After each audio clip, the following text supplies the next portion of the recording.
This mass suicide was discovered here in the ancient Mayan city of Tikal. The victims adhere to the Mayan calendar, which predicts that the end of time will coincide with a planetary alignment on the 21st of December of 2012. Hello? Kate, I've rented a plane. Pack up the kids. The governor just said we're fine now. When they tell you not to panic, that's when you run! You call me back when you calm down. Normal. It seems the worst is over. Under the table! Let's go! This movie scared me so much. Yeah? I loved it. When you think about the ends of the world, what do you fear most? Well, I think I fear the most, and that expressed in the movie is that I'm not close to the people I love.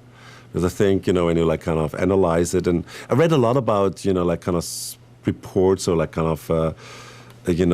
witnesses who went through a disaster, and they all say the same thing. They were kind of the first thought was about the people they loved and where they are, and if they ever can see them again. Have you ever experienced a natural disaster yourself? Yeah, well, I went through a couple of earthquakes in Germany. No, in Germany, in Los Angeles. But I grew up in Germany. We don't have earthquakes there, so that was a little scary thing for me. So tell me what that felt like experiencing your first earthquake. I kind of thought the first thing what hit me, how loud it is. It's this loud rumble. I never imagined it that loud. And it was really loud. And I ran out of my house and, and I was standing there in underwear like everybody else. You kind of meet your neighbors first time in Los Angeles, which you never see. All of a sudden they all stand in front of there also in their underwear. It's quite a communal thing. Bonding experience. Yeah, exactly.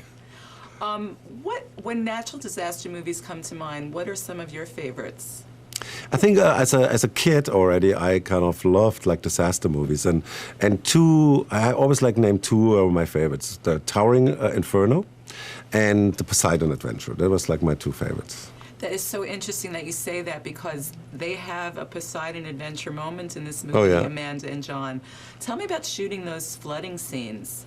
Well, it's kind of one of these things. The people kind of feel first when they see the trailer, it's all about destruction of Earth. But in truth, it's actually a Noah's Ark story, and it's in a way where one of the arks gets in trouble. And at the end, it becomes a little bit more Titanic than anything else. So it was kind of, for me, the most challenging part of the movie, because I did some tank work in Day After Tomorrow, but in this one, it's the first time it's a whole segment of the movie, and then it also goes underwater, and it was kind of very challenging for me.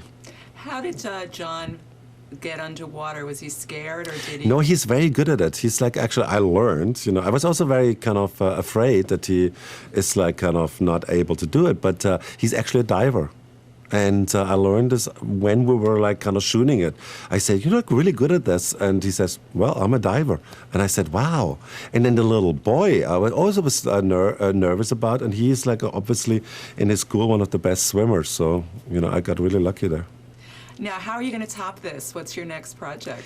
Well, I do not want to top anything. I always kind of said this is kind of, because I feel this is my last end of the world, disaster movie in a way. As after that, I don't know what to do anymore. And I actually tackled next movie called Anonymous, and it's about the Shakespeare authorship question. A very different genre. Yeah, I will I will kind of topple the statue of Shakespeare and break it. I'll look forward to seeing that. Thank you. Thank you very much. Holy...